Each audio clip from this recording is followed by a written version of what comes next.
Oh, hello, friends. Welcome to another edition of In the Car with Star. Good to be with you live and in person, coming at you on this 7th day of November 2023. Feels like a good day to eat a great sandwich and talk about your Montreal Canadiens, who lost their fourth in a row 5-3 to visiting Tampa Bay last night, as the Canadiens haven't won a game in regulation since, drumroll please, October 23rd. So I thought today would be a great opportunity for us to get together. Let's eat our feelings. Let's eat a great sandwich and talk about the Montreal Canadiens. And today I'm coming at you from the one and only Marky Giani. This is an institutional establishment. It's been around since 1959. You can find it at 7790 Juliet in the heart of LaSalle, my old stomping grounds where I played for the LaSalle Cardinals junior AA baseball a lifetime ago. You know, as I mentioned, Marky Giani's been around since 59. It's a family-owned and operated business.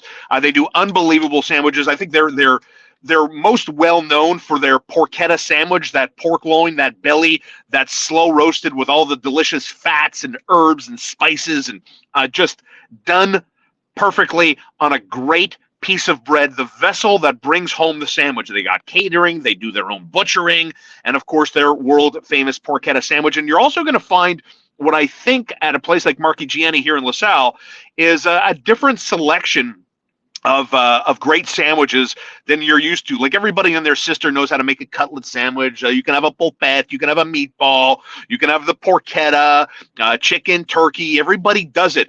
But you know what you're not going to find all the time? Roasted veal. And that's what I opted for today. I went with the large sandwich at Marky Giani. I've asked them to cut it in half because there's only so much slob I can be here in the car with Star. Good to be with you, by the way. Canadiens are in Detroit tomorrow night. You know what else I got? I also got these, but this is not, I'm not going to eat these here. I also brought these with me today. Look at the size of this fucking thing. It's like a half my face. This is an arancini. I swear this thing feels like it weighs 2.5 pounds. And they call this bad boy here pig in a blanket. This is the Italian version of the pigs in the blanket, the infamous sausage roll. And man, does that smell delicious. So the Montreal Canadiens lose to Nikita Kucherov and the Tampa Bay Lightning. You know, my partner in crime over at TSN 690, Connor McKenna, asked the question this morning of whether or not this was a blowout loss. Yes, the answer is yes, despite the 5-3 scoreline. The fact that this game was over 22 seconds in when Nikita Kucherov scored to make it 1-0 past Jake Allen, who, you know, a minute ago was just awarded the Molson Cup for everything that he had done in the month of October. He gets the trophy, skates back to his crease, and then proceeds to get pumped left, right, and center. 9 shots, 4 goals. He gets the hook. Sam Montembeault comes in. And by the time the Montreal Canadiens scored, Nick Suzuki, his 4th of the season, on the power play. Suzuki, by the way, let's talk about this for a second. Suzuki has 4 goals and 6 assists for 10 points.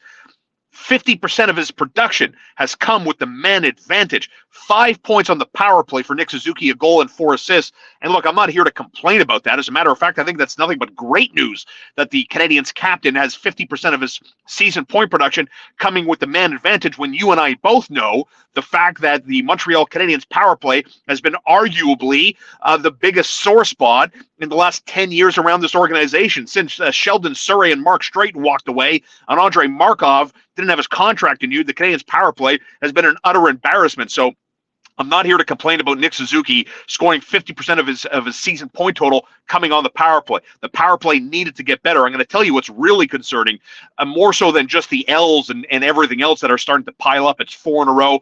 The last time the Montreal Canadiens won a game in regulation, October 23rd, that was when they put back-to-back wins on the board. Remember, they beat Washington and they knocked off Buffalo. And since then, it's been like overtime wins, comeback wins, shootout decisions, and ultimately now 4 consecutive losses, with the latest being a 5-3 setback to Tampa Bay. So let's eat our feelings here. Here I am at Marky Giani. I decided to, you see, you can always tell. You can always tell like a real one, un vrai sandwich. You know, it comes with the heat protective wrapping. I asked them to cut it in half. Look at this son of a bitch.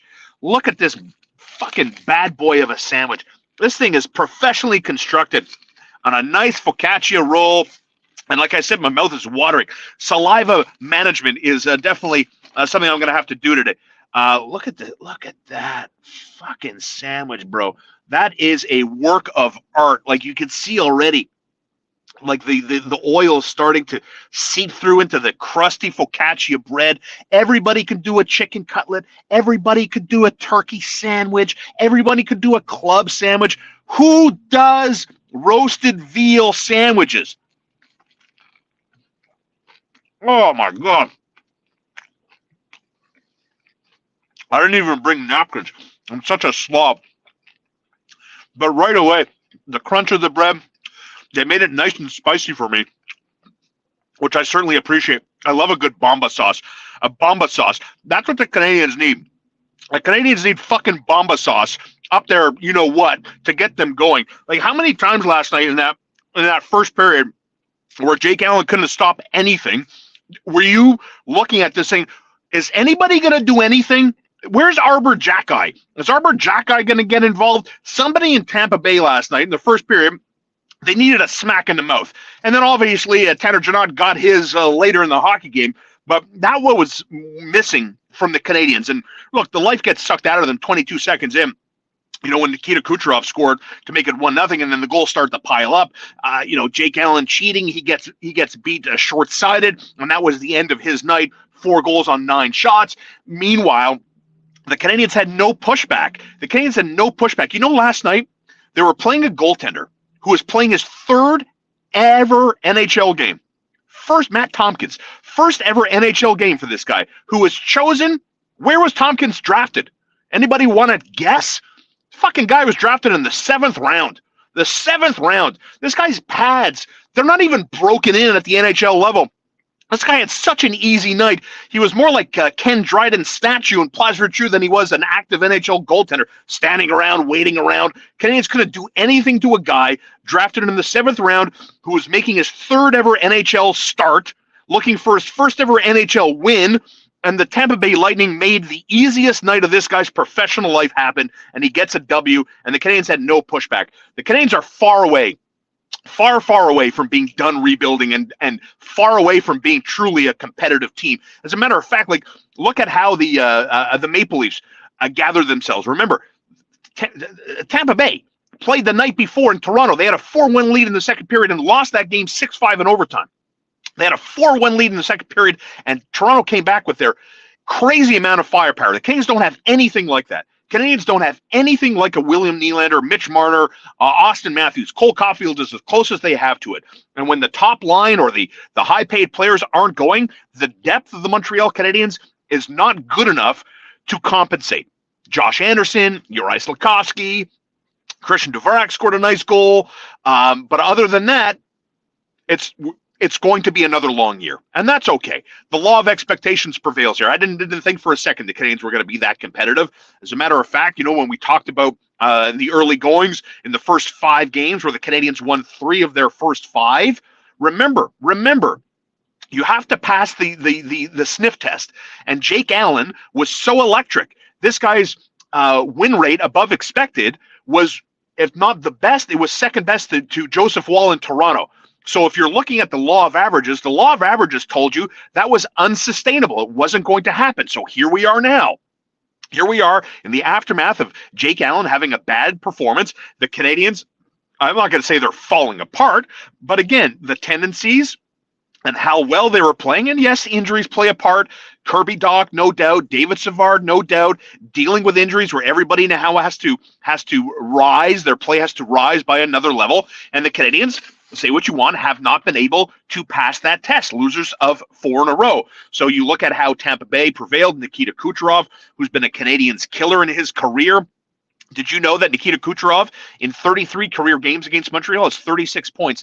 And actually, he's done better against other teams. He's got 20 goals in 31 games against Buffalo. He's got 40 points in 33 games against the Toronto Maple Leafs. He beats up on Florida, too. Nikita Kucherov, if you were previously unaware, is a first ballot Hall of Famer. Let's have another bite of the sandwich. It's the roasted veal at Market Giani. Man, that was a good sandwich. It's nice and spicy with that bomba sauce. You also put a little mayonnaise on there for me. We got some nice cut up Roma tomatoes. We have a little lettuce in there, a little coleslaw. provide a little crunch, and a really nice bit of good bread. The bread really is everything. The bread is what separates, and obviously you have to have the flavors of the protein or whatever you're putting inside that sandwich, but Madonna mia, this is one tasty sandwich. It inspires me, unlike the Montreal Canadiens last night. Yeah, go pick one up. This is a proper sandwich. Let me tell you, you don't hang around in the competitive food space in Montreal like Mark and Giani has since 1959 without knowing how to build and make a proper sandwich. But I made a rookie mistake. I forgot napkins. The comments are starting to come in. Thank you, everybody. Athanasius, I'm fine with them losing, as long as we see progress from the young guys. Tank for another top 5 pick this year, and then start building up next year.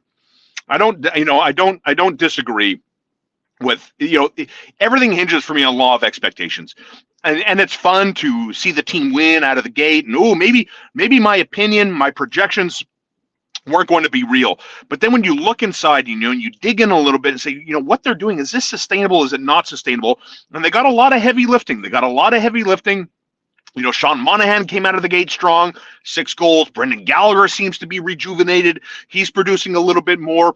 Cole Caulfield's got 4 goals and 8 assists for 12 points. So be interesting to see when Cole Caulfield starts to get hot again, how many goals he can start piling up and what that means for someone like Nick Suzuki. And all the while, Juraj Slafkovsky, the Canadiens' number 1 overall pick, is a project, a work in progress, playing on the first line, not doing anything to me that makes him stand out, leads me to believe that he's a legitimate top-line player. I'm not here to tell you that he's El Busto, but I'm also not convinced that he's a full-time NHLer either. So the Canadiens hit the road. They're in Detroit tomorrow night to tangle with the Red Wings, who, again, like Montreal, very good out of the gate early on, and now starting to come back down to earth a little bit. I think they've lost 4 of their last 7 games, flipping wins and losses every night, seemingly. And so the Canadiens tangle with Detroit tomorrow. They're back home. They face Boston on Saturday night, and then the Vancouver Canucks are here at the Bell Center on Sunday night. Let's see whether or not the Canadiens are going to be able to snap out of their little funk here. I'm not that optimistic. And for the first time in a while, it sounds like Martin St. Louis is trying to really search long and hard for answers. It's a little bit concerning, and the biggest area of concern for me, based on the 4 losses, and it comes from an area that I was very high on, very optimistic, and dangerously hopeful that the Montreal Canadiens have modernized their top 6, their defensive formations, with obviously David Savard hurt, but the biggest thing is Mike Matheson. He's got to be playing with it through injury. Otherwise, how do you explain not only the drop-off in minutes, some of the bad mistakes, the careless mistakes, and you saw it in St. Louis, and those ugly habits reared their head one more time against the Lightning last night. A lot of scrambling, a lot of losing of position, a lot of giveaways, a lot of careless decisions with the puck, and it puts everybody in a really tough position where you're constantly asked your line mates, your teammates, to bail you out because of bad decisions, and that put Jake Allen in a spot. It puts the forwards in a spot, asking them to come back and back check, which leads them to be prone to make mistakes. And then, the giveaways are what killed the Montreal Canadiens Saturday in St. Louis, and what really hurt them, certainly in that first period, because Jake Allen couldn't stop anything. I guess one of the bright spots was seeing Sam Montembeault come in cold off the bench and play respectably. And the Canadiens lose a game that they were smoked from the beginning, through and through. And then, once you saw the Canadiens score back-to-back goals, Nick Suzuki in the 3rd period gets his 4th of the year. The Canadiens cut the deficit to 2. It was kind of clear that, Tampa Bay said, okay, I guess these guys aren't rolling over.